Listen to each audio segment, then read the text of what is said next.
guys, how you doing? It's the Wolf here. And, well, I was trying to record a video earlier this morning. Well, it had a snafu situation, so here's take two. And what we taking take two of? Well, my review of the newest expansion on Star Trek Online, Rise of Discovery. Now, full disclosure before we start. I do not like the show Star Trek Discovery. I think, in my personal opinion, this is just me, I think it's a bastardization of Gene Roddenberry's vision. I think Star Trek Deep Space Nine was well more in keeping with Gene's vision than Discovery ever was. Period. The end of the story. So, now that y'all know my feelings on that, what do I think overall before we really dive into the nitty gritty of this expansion? Give it about a B minus C plus. It's not like, oh my god, I freaking hate it, but there are just certain parts that I just cannot freaking stand, and there are parts that are like, yeah, that's alright. And there's some I'm going, eh. Alright, so, the good, the bad, and the ugly. What's good? Well, the STO devs have finally said, okay, here we go. Your tier 6 ships, you can claim them at tier 1, and they will level up with you from now on. Which is kind of cool. You got that money, you can pick, or you've saved up, you've converted over, and you've got enough, or you get through the current event where you get enough, whatever the tokens are, to get a tier 6 ship. You can pick it up at tier 1, or you can pick it up, buy it, get it at tier 1, and run with that ship and be your one iconic ship from level 1 to level 60. That aspect is quite good. I don't fault the devs for doing it. However, on the other hand, except for skins, it kind of invalidates tiers 1 through 6. Let's be real. I mean, if you can pick up your go-to ship that you can use from the entire time, it'll have reduced stats, and then as you level up, you unlock more and more stats for it, and more weapon slots. What's the point of using any other ship besides your personal hero ship that now you can have for that character? Really, no point. Unless you want a specific console that is a universal console that you can use at your leisure. So, yeah, I mean, like I said, on the one hand, I'm totally cool with it. On the other hand, it just kind of invalidates all the ships tier 1 through tier 5, with one marketable outlier being the tier 1 Walker ship, which was the Shenzhou in the show. Which, yeah, you can use it tier 1, but it basically comes out of the box, not blocked, and redacted, kind of like the tier 6 ships until they level up, where you get 7 weapon slots, 4 up front, 3 in the rear, and all the console slots as you would as a tier 4/4.5 ship. You get that at tier 1. You get the firepower, you get the whole shooting match, and it's like, okay, so if you want a min-max, yeah, you start out with the Walker, and that comes out of the Discovery starting pack, and then you pick up your hero ship and move along, or you can just, like, as aforementioned, you can just pick up whatever your favorite hero ship is, and you've got that out the gate. So it kind of invalidates all the rest of the ships. There's a little bit of a problem with that, but on the other hand, you are spending a lot of money to use any of those other ships. So it's one of those ones that it's kind of a wash. I'm in favor of it, but it still kind of makes the other tier 1 through 5 ships a waste of freaking time. So there is that. Okay, getting off the ships. Story-wise, we get 2 new episodes that have Gabriel Lorca as the captain. This is before he's the captain of Discovery, when he's captain of the USS Buren. Or if I'm saying the name of the ship right, I'm sorry. Buren. Sorry, guys. Names ain't my strong suit. But this is before Lorca becomes captain of Discovery, and he has whatever the name of that security chief was that ends up getting killed anyways in the first couple of episodes of Discovery's first season. Yeah, you come to find out, originally, she was his executive officer in USS Buren. And she was a lesbian who had a partner who was the chief of security. Which doesn't bother me. I'm like, okay, whatever. I mean, you see them chit-chat as lovers and fellow officers and all that, and I'm like, that doesn't bother me at all. That's just part of the character. Okay, cool, whatever. Where I start really having, I think her name's Lorhan, her last name. I'd have to look it back up again, guys. I'm bad with names. I just know Captain Lorca because, well, he's freaking Captain Lorca. Captain Lorca, on the other hand, Captain Lorca I didn't have a problem with. You know, your, hard as nails Starfleet captain who does tell you every once in a while, yeah, you got to bend or break the rules if you want to bring your crew home. Principles are nice, but when your crew's dying and if you break one rule, you can bring your crew home. It's that muddy gray area, and he's not afraid to go into that gray area if it means his crew survives. And you know what? I can't really fault that line of thinking. Sometimes you gotta bend or break a rule if you want to bring your crew home. That's just the way it goes. But it's, not carte blanche to break all the rules and throw everything out the window. I mean, there are certain principles that you just have to uphold, but every once in a while, it's this minor rule or the life of my crew. I pick my crew. So I can get Lorca's point of view. Now, going back to his XO, who eventually became his chief of security. She is the bone of contention, and it's not her being a lesbian. It's her being a whiny-ass little bitch. And then having the, dual personality disorder of flipping a switch, bipolar disorder of flipping a switch into gung-ho, kill all the Klingons and let something else sort it out. Because she is not the kind of person I would want as an executive officer of the ship. Now, I'm going to give you an example. It's the tried and true example. Think of TNG when Deanna Troi goes up for the rank of commander. She has to take that test in the holodeck that is administered by Will Riker. And she keeps failing, Deanna. And she finally comes to the point of she has to order. Granted, still in a simulation, but if it had been real, she would have had to order her friend, Geordi LaForge, to his death to save the ship. And Riker goes, yeah, you may be forced as a commander to have to make a decision that someone is going to die on your order so others can live. You're going to have to find a way to live with it if you want to be a commander. Woman who's the XO / eventually security chief for Lorca never learned that goddamn lesson. Ever. I don't know how the hell she became a commander. Perfect example. We're going into the second episode. There will be spoilers. The ship gets caught. You basically have to go in and transport. It's based off the TFO we just did. I can't remember the name of it, but it's the one that's the recent events just on. It continues those events, basically. And you're on the Buren, and first you have to help Lorca. You have to take off basically all his prisoners because his ship is damaged during a Klingon attack. And you have to take the prisoners to basically an early version of the prison facility we saw in the mini Cardassian arc that we did. Yeah, that was...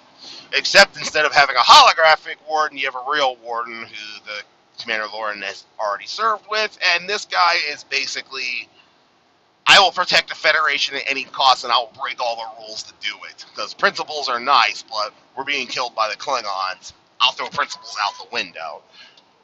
And it's this whiny, preachy shit of being beat over the head over and over and over again, especially by Lauren. We're the Federation. We can't do this. We're Starfleet. And it's like, Really? We're Starfleet. No shit. I don't have United Federation of Planets plastered on the side of my goddamn ship. I'm not wearing a Starfleet uniform, apparently. Who knew? It's just over and over and over again. We are Starfleet. We have principles. We are Starfleet. We don't do this. I hate when traffic slows down. Sorry, guys.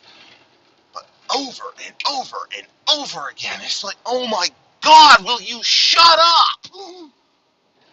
I mean, certain people on Reddit said, oh yeah, I muted them people and just clicked right through the cutscenes because they're just that badly written. They just couldn't stand them. Or, oh, we're not Starfleet. I play a Romulan because Starfleet ideals just being rammed down your throat do not appeal to me. And I'm like, I do have a Romulan character and I do see the appeal. If you guys don't know, out of all the 6 major factions, I have one character in each faction. The main Starfleet, 2409, you start out with. The TOS captain. Yes, I have a Discovery captain, though. She's going to be my quote-unquote mirror captain. I have the Klingon Defense Force captain. I have a Romulan captain who's going to be a Klingon ally. And then I have the Jem'Hadar for Victory is Life, who I'm also going to make a Klingon ally. So I kind of even out between Federation and the 2 main factions, Federation and Klingon, even though at the end we're all in one big, instead of red versus blue, we're in a nice big purple unity. But anyways, sorry about that side tangent. Lauren, shh. There's this one scene in the second episode that you get to play in this little mini expansion, where you find the Buren. The Buren's under attack by multiple Klingons. She's been captured. She's been boarded, and the crew's being captured. Apparently, Lorca set the self-destruct, got a escape pod off, and the ship blew up. Lorhan, whatever hell her name is, she goes ballistic. She is, because at this point she's on your ship because she was helming you to the prison facility and then heading back afterwards, and she loses her mind.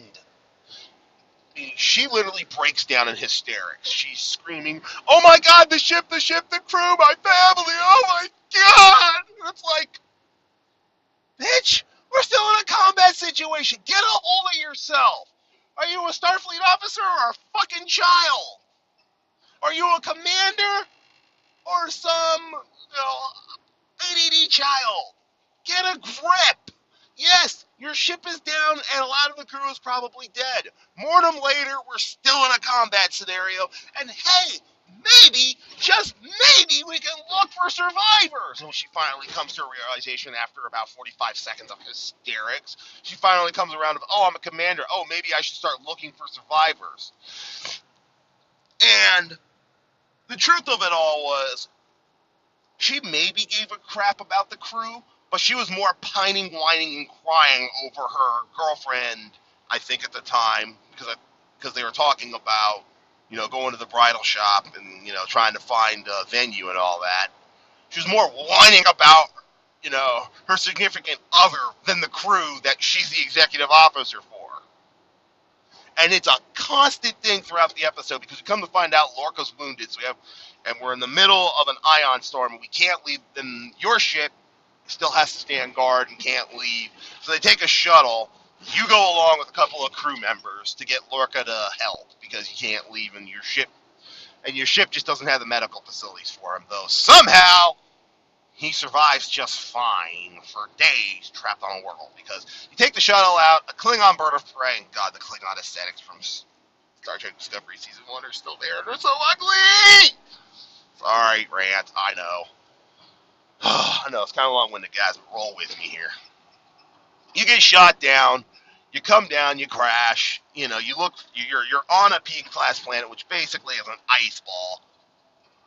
And the Andorian, he's like, oh, geez, I'm right at home. This is no problem. The rest of us go, we're fucking freezing to death. But anyways, you find shelter, you get Lorca down, you stabilize them the best you can, and you end up, first day doing that, second day you go out and look for any kind of supplies that you can get. Then, You end up having a Klingon attack, which you have to fend off, and this is where Lauren goes from pining and whining into I'm going to kill them all, like God sort them out, and you ambush the Klingons. You fight off a Klingon assault. You have to fall back to the cave where you've got Lorca. You've already rigged the place to blow as a last resort, the front door. And the Andorian has sacrificed himself to buy you time. The engineer who set up all your explosives, set up the distress call to get you guys rescued, he gets shot and killed during the ambush. You also had the freaking detonator. Oh, God, I can't stand that trope. Like, what do you mean he had the detonator? We don't have another freaking detonator? Which comes to play later because the girlfriend, who is the security chief of the Buran, they're basically, Lorca's like, all right, we got to blow the door. And Lauren goes, yeah, well, the guy who just died, he had the detonator. We had to leave him. Well, make another one. It's like, we don't have it. He cobbled it together with the last of our resources. Well, what are you going to do? Can we shoot it? No, we'll fry the bomb. And the girlfriend's hearing all of this, and she runs out to manually set off the detonation. She remembers, the girlfriend remembers, she's a freaking Starfleet officer, and sometimes the good of the many outweighs the needs of the fewer than one. Lauren basically freaks the fuck out, starts bawling into tears. Like, don't do it, don't do it. And the girlfriend's like, I love you, and then sets off the bomb. Lauren, again, has pretty much a nervous breakdown. It takes Gabriel Lorca, and for all you Gene fanaticists that Starfleet is not a military, you're going to hate this part. Because Lorca literally has to come up to her and says, hey, soldier, get it through your head. We still have things to do. Get it in gear. He literally calls her a soldier, and I'm like, oh, boy. The Gene fanatics are going to hate that one.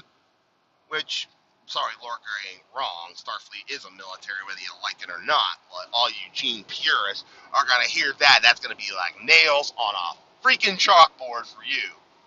Then you come to find, and you melt the ice wall behind you. You run out. You find yourself on a ledge, and it's like, well, get ready to make our last stand.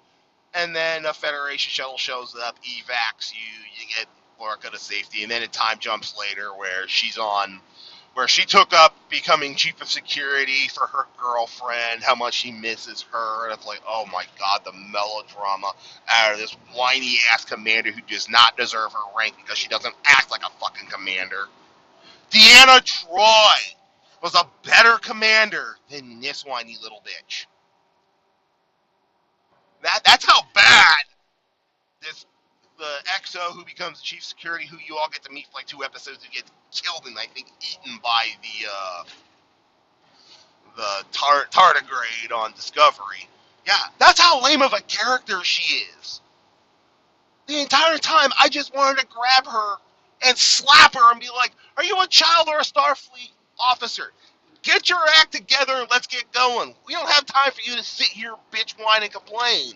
Or sit here and cry about because you fell in love with a fellow officer and that fellow officer remembered what her duty was, which is to save her fellow crew members, and died so you could live.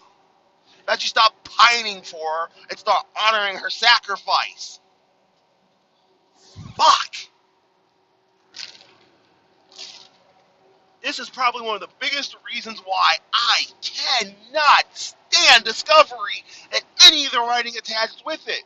It is over-dramatized, melodramatic as oh fucking hell. And this whole time of litany of, we're Starfleet, we can do anything, yay Starfleet! And it's like, oh my God, even the Marine Corps isn't like this.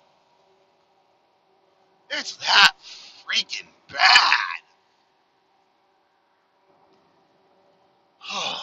So, yeah, if you couldn't tell, the 2-part story arc that they released, Lorca was alright, the Andorian I liked, the engineer guy was okay, but there's this one part where it was, Kira in here, and it's like, oh god, I'm having flashbacks of Boldly Day Road with, is this Curlin here? Is this Curlin? Shut up, Curlin! Sorry, I had to go on that little tirade. Oh my god, that mission Boldly Day Road. I just won. If I could have found a way to reach into that computer screen and just strangle Curlin to death. I'd have done it. I hate that man. He did not deserve to be commander of DS9. He's fucking annoying. Sorry, little nervous breakdown rant there. Yes, I realize. Yes, I realize the hypocrisy, but god damn, this is Curlin here. Shut up, Curlin. But anyways, that's me ranting and raving 20 minutes, basically just going through my thoughts on the two-parter episode. Overall, like I said, I give it about a B minus, but the writing was for the episodes was terrible. The only two saving graces was Lorca and the Endorian. Oh, and something else on Endorian culture that someone either help me out on, I have to look it up. Is Endorian pairing monogamous or polygamy? Because the Endorian guy, which hey, doesn't bother me either way, was talking about, yeah, you know, I have two wives and a husband, and we're all sitting there waiting around for our first young one. And I'm like, I don't remember Endorian culture being like that.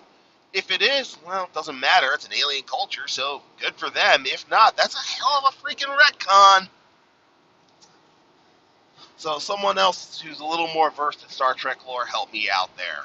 But otherwise, I'm the Wolf. That's my review on the new Rise of Discovery expansion for Star Trek. Yeah, I'm just not a fan of the Star Trek Discovery stuff. Give me victory, more Victory is Life stuff from Deep Space Nine. Because this Discovery expansion is crap. Oh, it's crap. It hurts. It really hurts. But anyways, I'm the Wolf. I'll catch y'all later.